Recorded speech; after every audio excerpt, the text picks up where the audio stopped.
Hey, what's happening? Welcome to the Pleasure Points podcast. I'm your host, James Rohr. I'm an acupuncturist and a coach, and you are here for episode 1 of Jennifer and Jim cohabitating. In this episode, I'm joined by my fiance, Jennifer, and we've moved in together, finally and officially in one place, so we don't have an escape route anymore.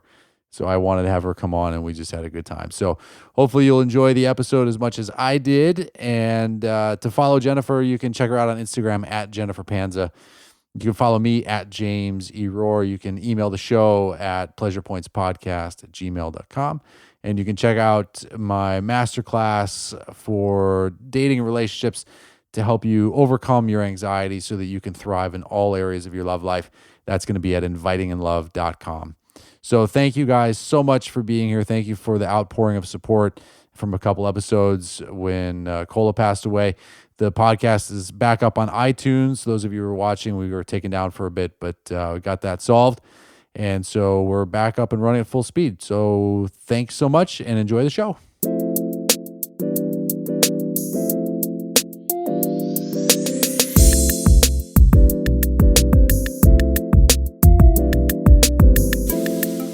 All right, welcome, Jen. Hi, Jim. Don't call me Jim. Welcome to the podcast room in your home. You mean our home. Woohoo. It's so lovely to be here. Thanks for letting me take the best couch and the best rug and all of the nice things and put them into the little podcast room. It has transformed into the best room of the house pretty quickly overnight, even after I repeatedly said no. So, Well, I think we made a pretty fair trade. I got the couch and you got the Dyson, so. oh, that's true. I would never trade anything for the Dyson. I love that so much. You were so excited about the Dyson, you made an Instagram video about it yesterday. That's true.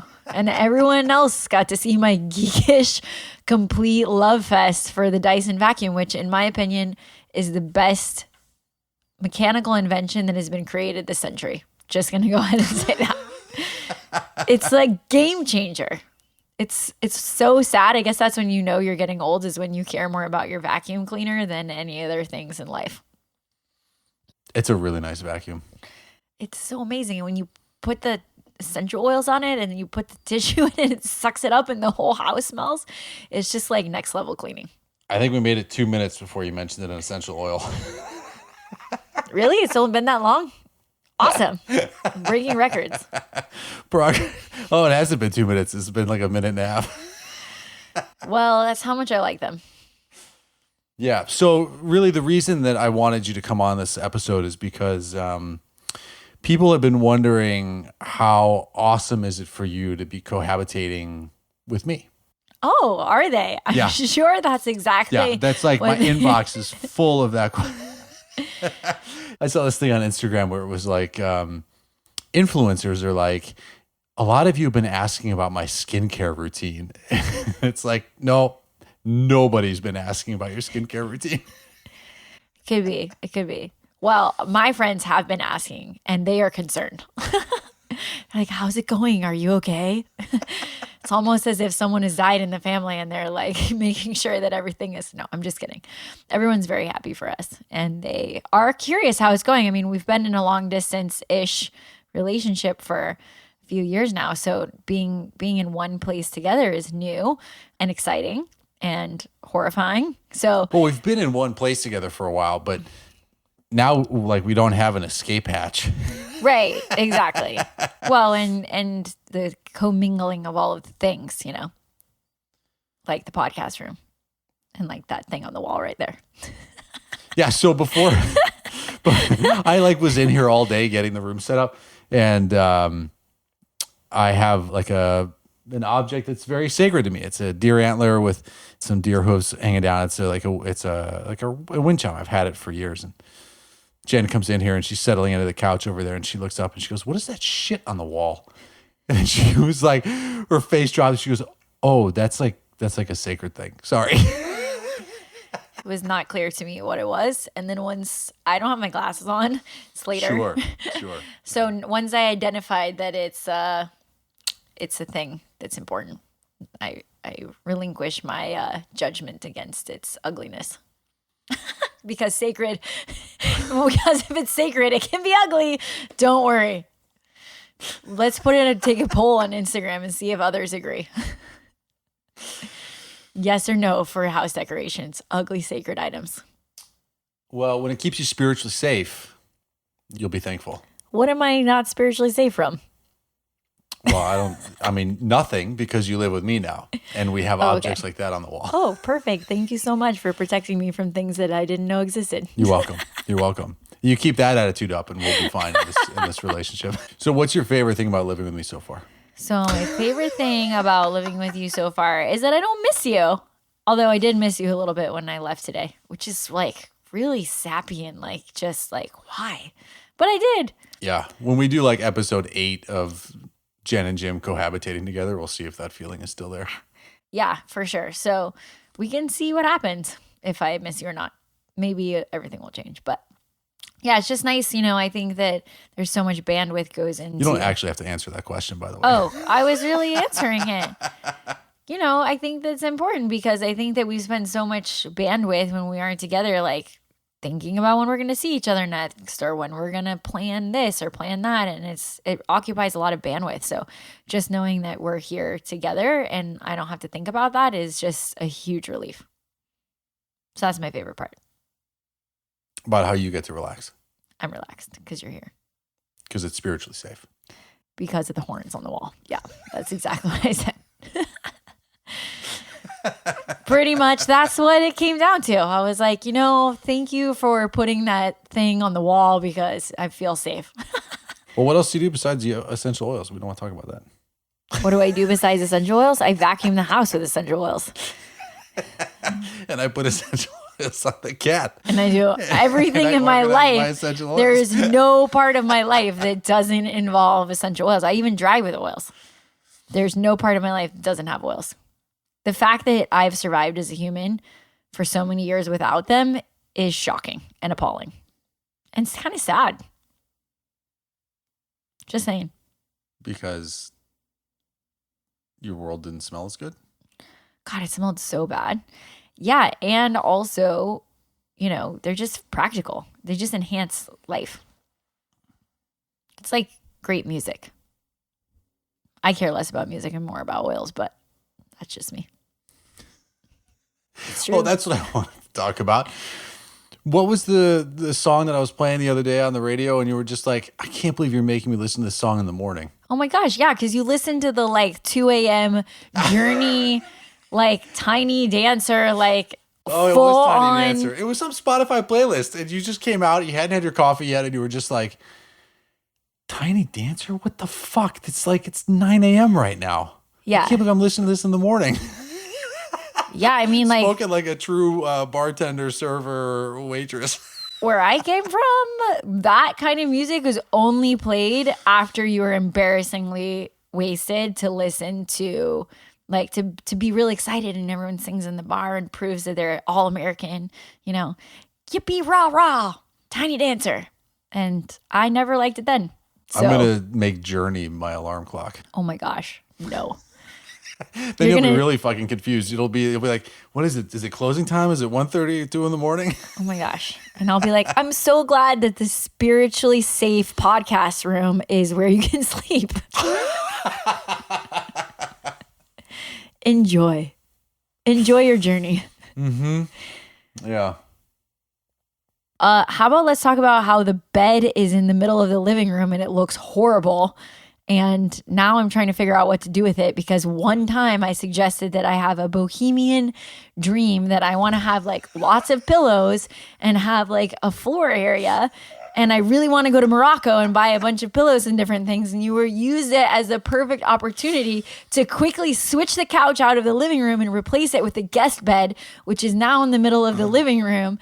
And looks absolutely horrendous. And I'm just staring at it thinking about how I feel like I'm in college again and really not sure how to disguise it while we buy time until we can go to Morocco to buy the pillows and all of the rugs I want to buy.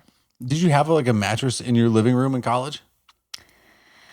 I think Well, I mean, yes, there was a mattress at some points in the living room in college, but it was like, it was kind of in and out. I thought you slept on like the deck. I slept on a mattress on the floor in college in an attic where I had to climb a 12-foot ladder to get up to my room. And I couldn't stand up in my room because it was like one of those like attic ceilings is slanted, So my desk was at one side and you couldn't stand up. It was like if I stood up after doing my homework really fast, you'd hit your head on the wall. And then I'd have to go, if I had to go to the bathroom or something in the middle of the night, I had to go down the 12-foot ladder to be able to go to the bathroom. So the mattress in your living room was when you were too wasted to make it up the ladder? Yeah, I mean, there was many uses for multiple mattresses in the house, but that would have been a reasonable use for one. I don't know that I need to know the rest of those stories. I mean, nothing good is going to come from talking about that for sure. Yeah. It's just they all end in embarrassment. Definitely like college is overrated, I think. Especially kids getting crazy. Uh-huh. That's why I have to do all this liver and kidney detox stuff now, because I had a really fun college experience. It's like 12 years ago. Yeah, I'm still recovering. You and I had very different college experiences. Yeah, totally different. I'm like, what? I was skiing every almost every other day, and we had the best parties in college, and we had so much fun. You were like at Stanford studying every day. Yeah. Sucks. But you're really smart, so good job. I don't know about all that. But I do think that the mattress in the living room can work. No, there's no way. Well, okay. Well, let the record show that you didn't want to spend money to get like a new couch. You want to invest in a trip to Morocco to buy pillows at half price. Obviously. I'm an Enneagram 7, and that's what we do. So in my head, you're like, let's decorate the house. And I'm like seeing you and me like Aladdin in the Disney movie, like flying on a carpet. And we're a whole new world, And I'm getting, genie pots and pillows and bringing them home on my magic carpet. And we're going to stack up the house. And now I have a mattress on the floor. It looks from Wayfair. It's just a totally different dream that we're having here. And your practicality has been. Yeah, but you had the mattress, the sofa that was in the living room there. You had it. You never actually had it as a couch. You always had it pulled out as like a sleeper bed. Right, but it's still a couch. It looks the same as what's out there. It does not look the same as out there. I'm going to take a picture and have people Agree take a to poll. Yeah, well, I think it could still work. But, you have to let go of the resistance. This is where cohabitation life becomes more challenging. There's nothing challenging about it. My other favorite You part. can choose to be annoyed by it, or you could choose to feel good about it. I'm going to have a great time in Morocco picking out pillows. I'm sure that one of my Enneagram 7 friends would be thrilled at a last minute trip to Morocco to go buy pillows with me. So no worries. I'm down to go to Morocco. Let's do it. Okay. Awesome. Awesome. Great. All right. So let's talk about the thing that I have just absolutely loved about being down here, aside from getting to see your lovely face all the time, are the orchids. Oh, yeah. That Vanda orchid that I got is amazing. Yeah, so you have to tell them what that is. Yeah. So if you guys, I didn't know what this was until Jen was like, we were running all these crazy errands and she was like driving. This is a part of Miami that I'd never been to. And I was like, why are we going over here? And she was like, I need orchids. And so we walk into this orchid shop. Nobody speaks English because I live in Latin America now. And they have these orchids that were hanging up hanging on the wall, where you've got the roots all just hang down. You can see the whole thing. So you see the roots and the body of the plant and then the flowers. And it's like, well, I've hung them up like right outside where we see them when we're having breakfast. And it's like, it's just the coolest thing. I love looking at it because it reminds me of the body.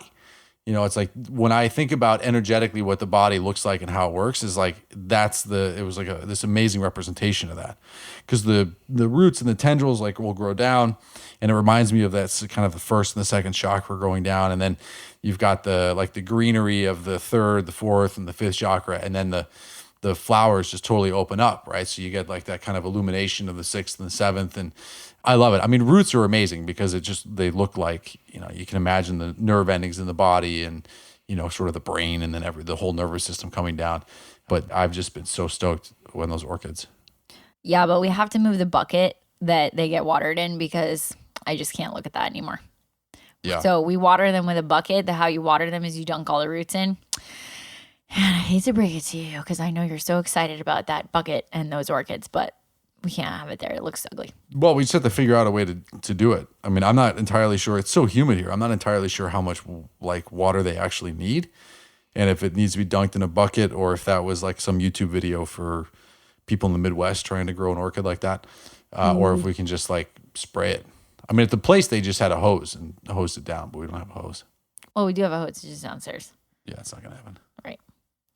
Well, anyone who knows a lot about orchids and is a green thumb, please let us know because we are new to this particular type of orchid, which is so beautiful. I was actually walking home tonight as I was coming in and I saw our patio from across the way and I thought, wow, it's so beautiful. And then I was like, I live there. That's amazing. It's so nice to feel that when you come home.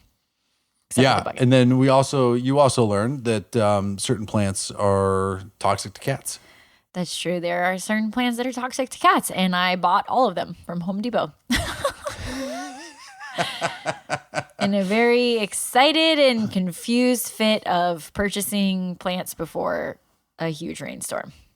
Yeah. Yeah, we made a rush to the exit there. I thought you knew. And so I thought that all the plants that you were picking out, like you had already vetted as being cat sensitive. What's so funny is that when your experience with Dudette. Right. Well, the funny thing about that is that when I called my mom and I was like, Mom, did you know that there are plants that are not safe for cats? And she was just like, went off. She was like, what? That's ridiculous. Cats don't even like plants.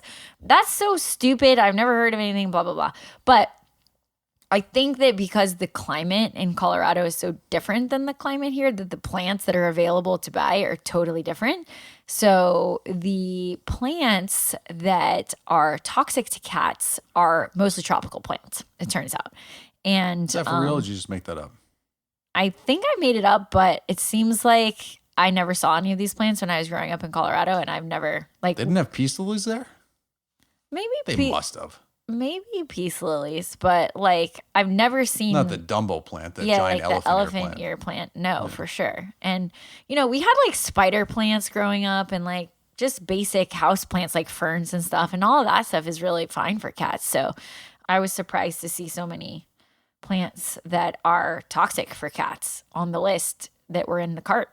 So we've had to move them around and put them in places where he can't get to them so that we are a safe, anxiety-free home that is welcoming for cats who are transitioning.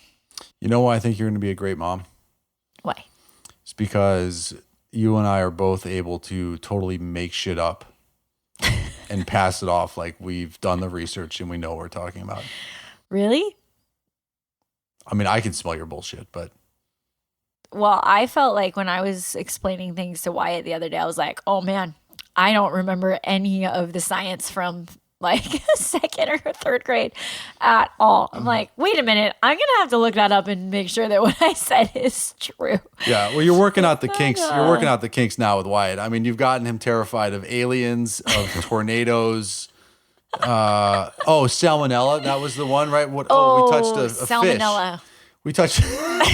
We were here. Wyatt was here for like 2 weeks, and we took him to this national park or the state park here, and there was a guy who was fishing, and this guy was great with Wyatt. He let him, he caught a fish, and he let Wyatt hold it and all the stuff. And we're on the way back, and Jennifer was like, we really need to wash our hands like right away.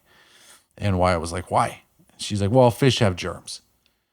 And he was like, well, what kind of germs? And she was like, well, like they have like salmonella. Which I don't even know if that's true. It may not be true at all. Like that was one of the things that you made up, and I was just like, "Did you make that up?" Like I don't think that's true.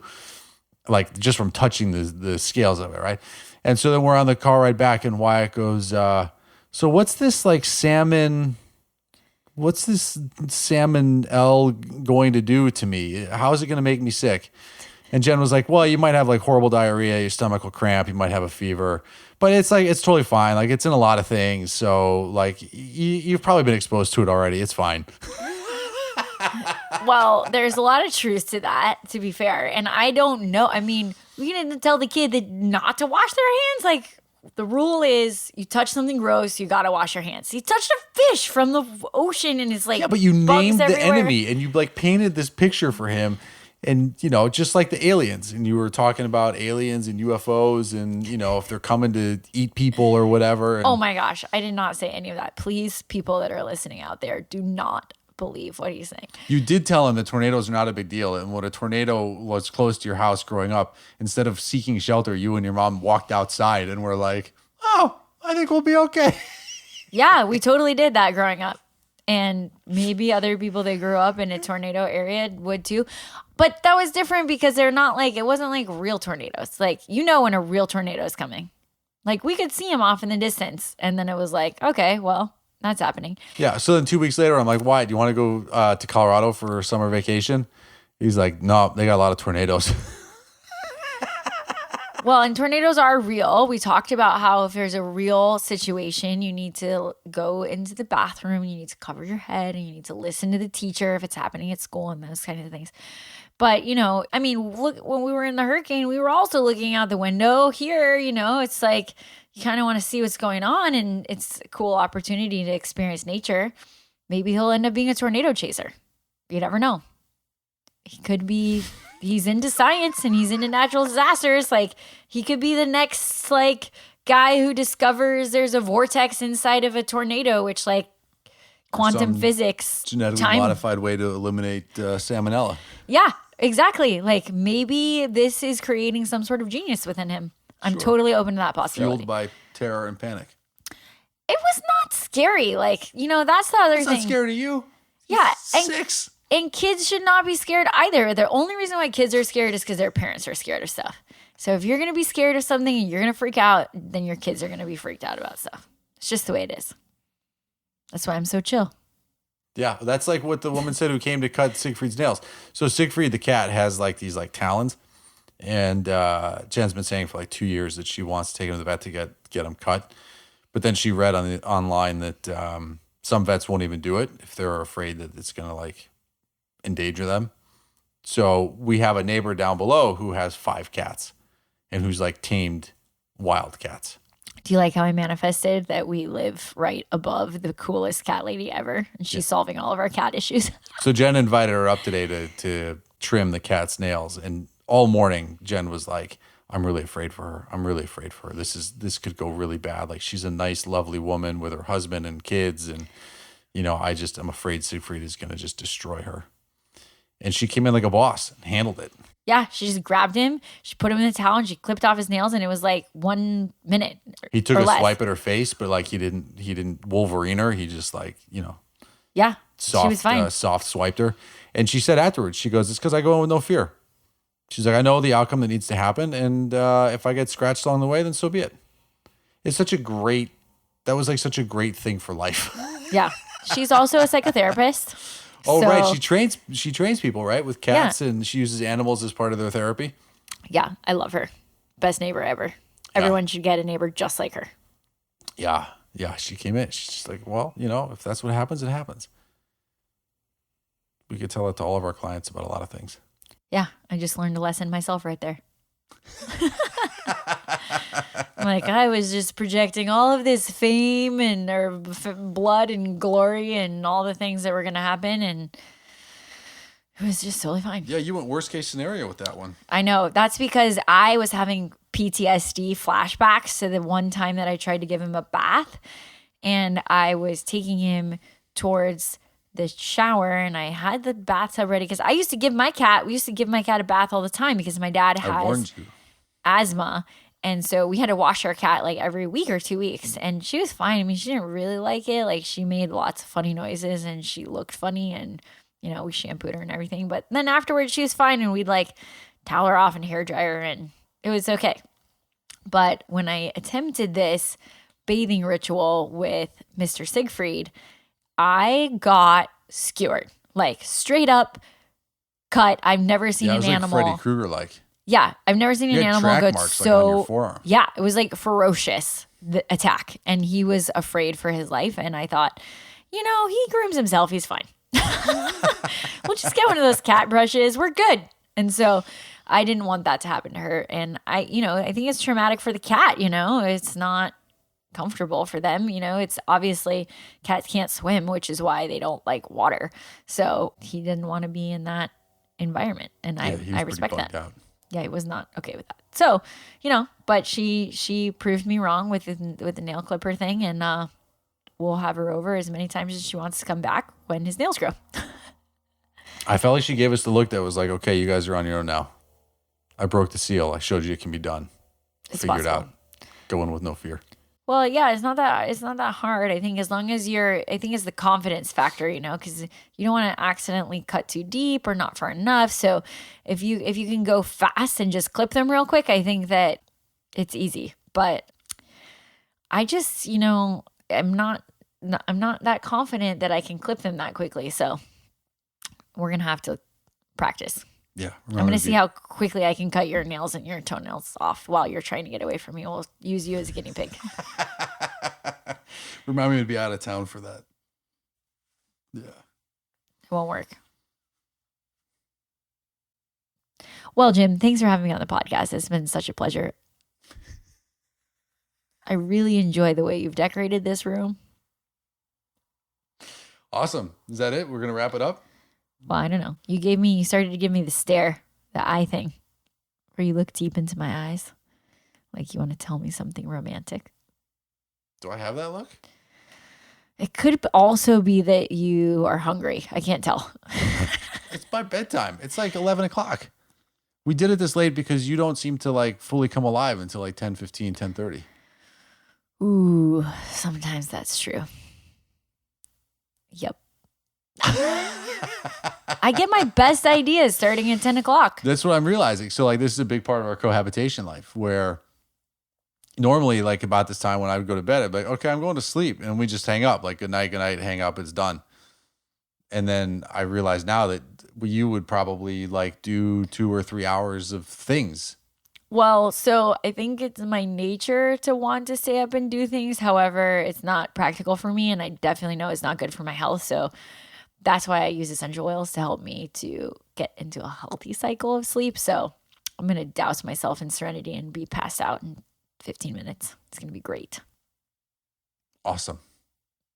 Look, I haven't talked about oils for almost the whole podcast. I'm pretty proud of myself. Yeah, you had like a 20-minute stretch there. Yes. That's well done. Thanks. I'm really proud of myself. We're proving to the world that you can exist and not talk only about oils all the time. Ooh.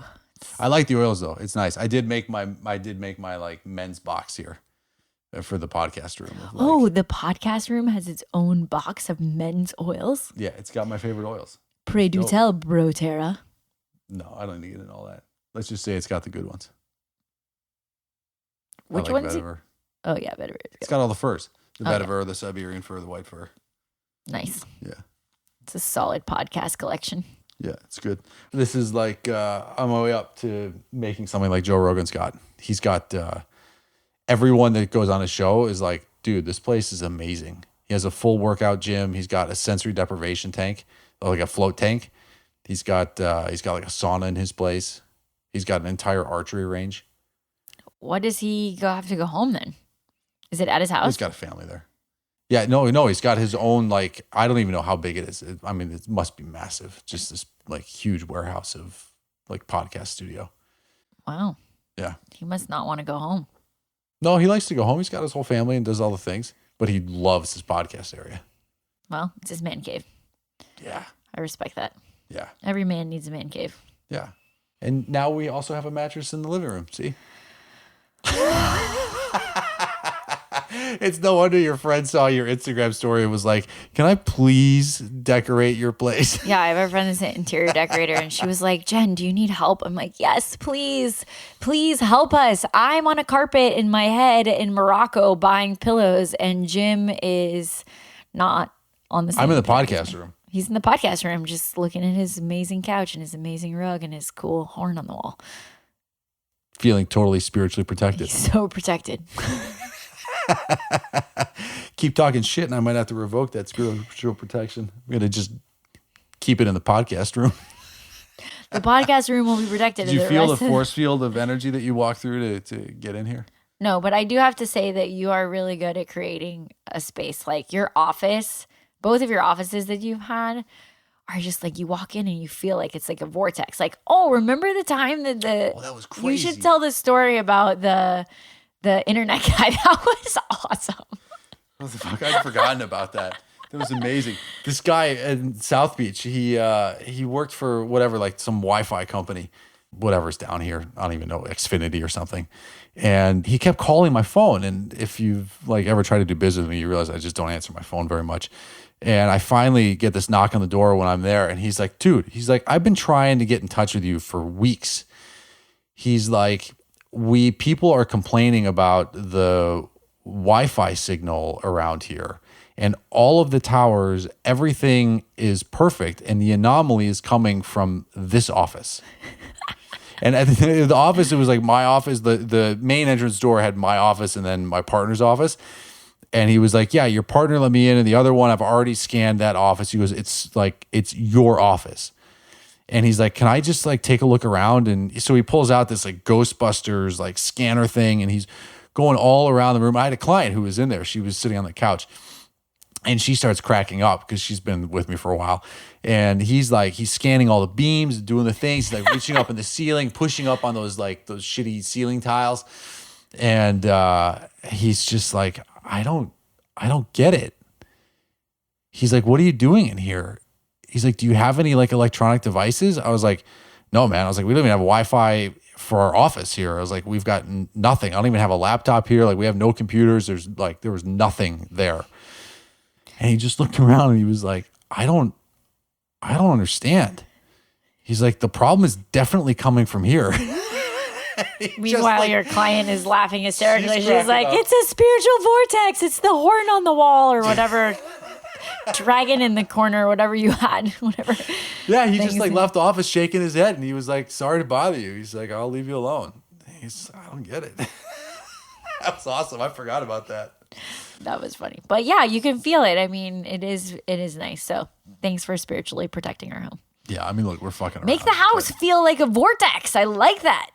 Well, the mattress in the living room is an invitation to No, that's spirits. Just bad feng shui. That's just attracting like poverty and mice and deadbeats who are going to sleep on the couch. And there's nothing good that's going to come from that. Yeah. Yeah, I don't know. It's an interesting thing with this. I mean, we're joking around about the spiritual stuff, but in all seriousness, like I do take the energy of a space really like to heart. It's very important to me. It was one of the first things that I learned when I was working with the Native American, with the shaman there. And he would talk about like putting an energy dome around your house, and just sort of being very intentional about what you're inviting in and what the parameters are that you're setting up and all that. And I think a lot about that. Oftentimes what I'll think about is like, I'll imagine a like an egg or a dome around the room that I'm in, and then also like around the building, or whatever. And I'll charge it. I'll go energetically go to the different directions and just kind of make a prayer, make an offering. And the prayer is usually just gratitude. Thanks for letting this be a healing space and all that. And usually it's like no big deal. I mean, it's like it happens, it's there, it's great. Like I feel good. I put my heart into it. There was some intentionality, and I think that intentionality is a huge part of like everything.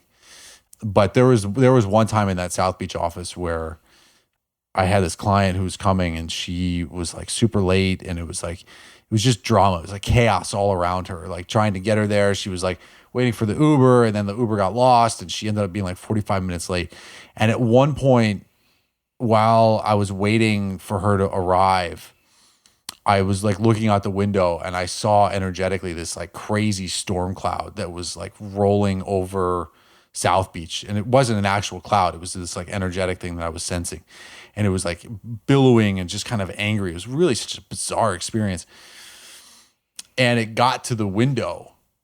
And that's when I immediately like checked back into the energy and the dome and the bubble that I'd put up, because I wasn't necessarily thinking about it every day.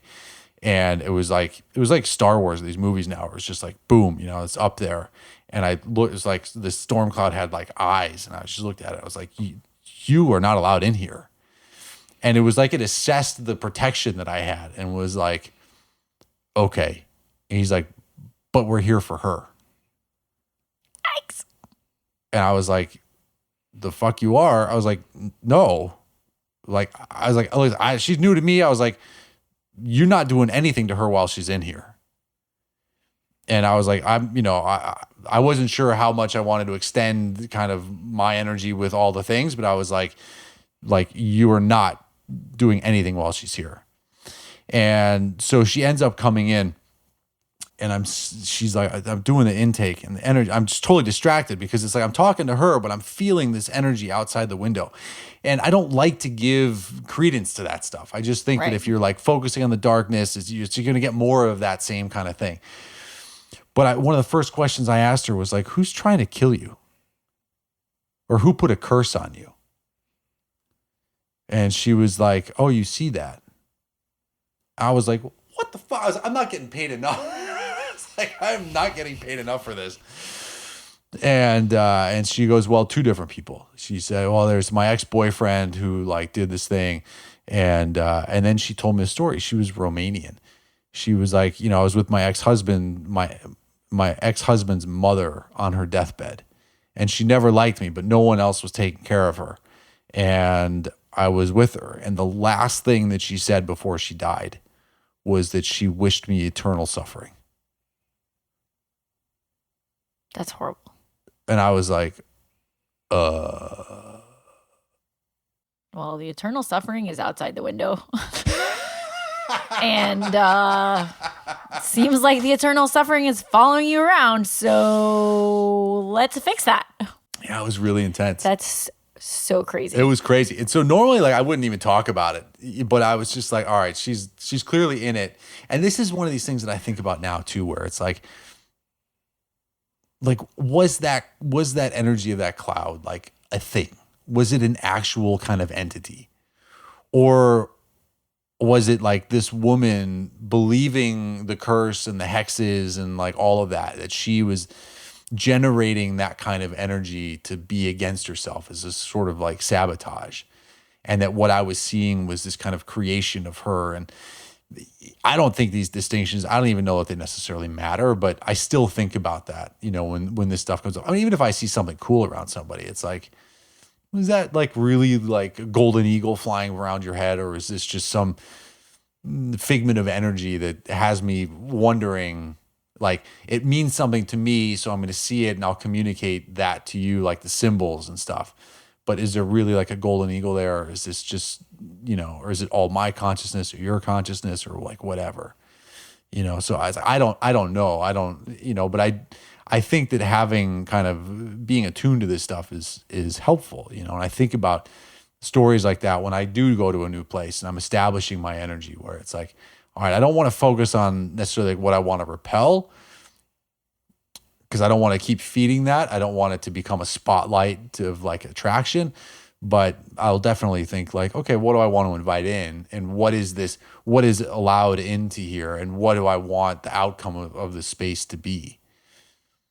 But what was really messed up about that was 2 days, maybe it was even that day, 2 days after that treatment, I came down with a 104-degree fever, and I was really sick for like 4 or 5 days. And I was trying to heal naturally. I didn't want antibiotics and stuff. I didn't have any oils at the time. And I was just trying to sweat it out. And like, I was delirious, and it was crazy. It was easily one of the most sick times that I've been in the last 10 years. And she tried to make, I remember now, she tried to make a second appointment. And I told her, she's one of the only clients I've ever told that I couldn't see her again. Wow. That I was just like, you were not a good fit. I mean, I've had that with the coaching program, not the spiritual stuff, where I've like other people there's better resources for that.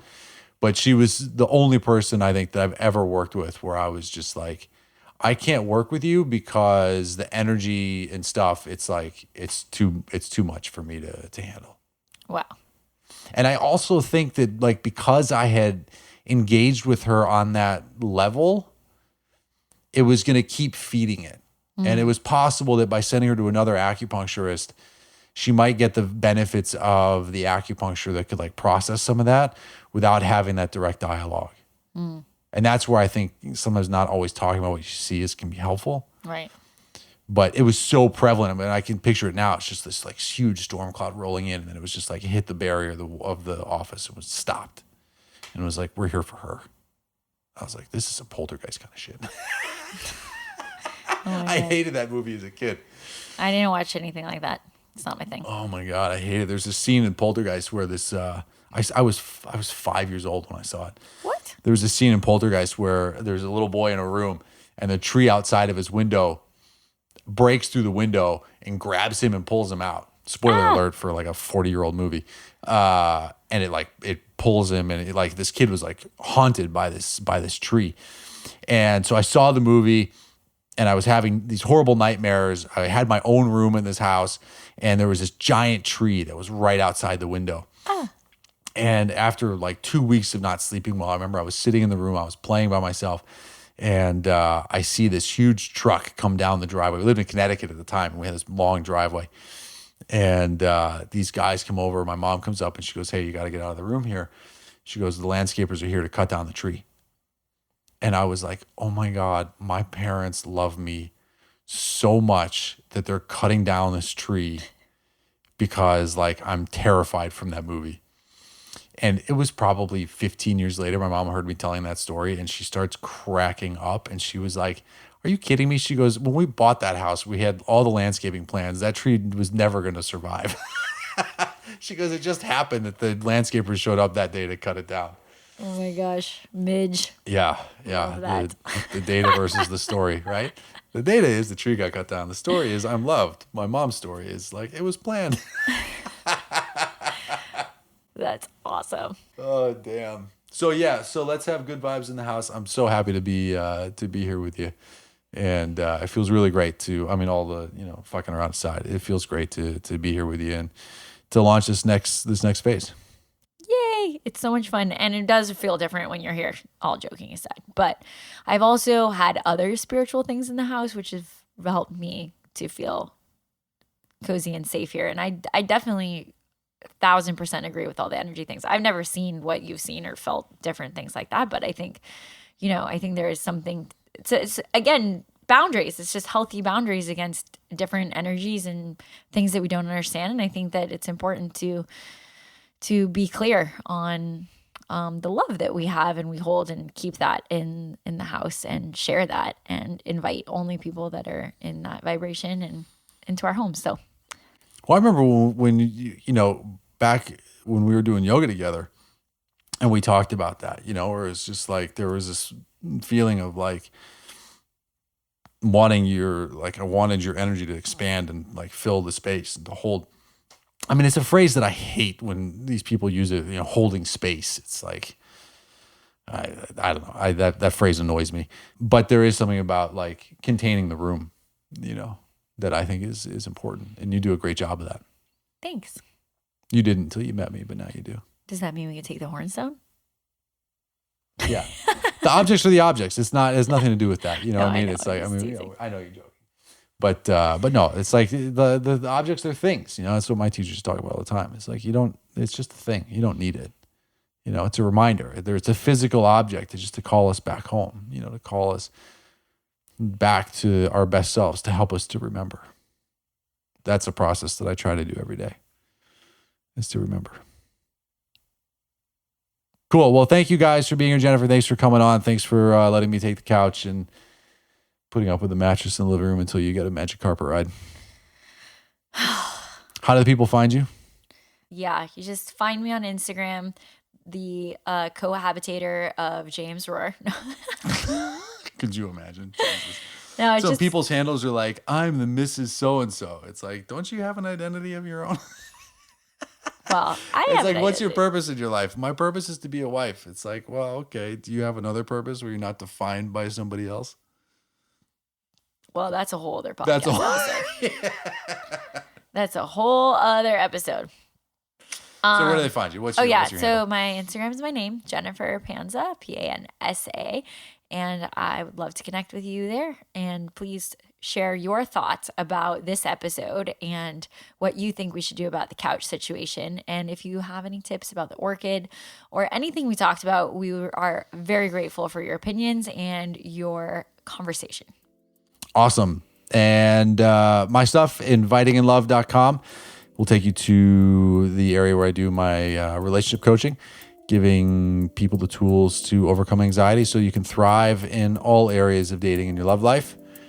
And don't take my jokes too seriously, okay? I think that's it. Awesome. All right. Thanks, guys. We will check you next time.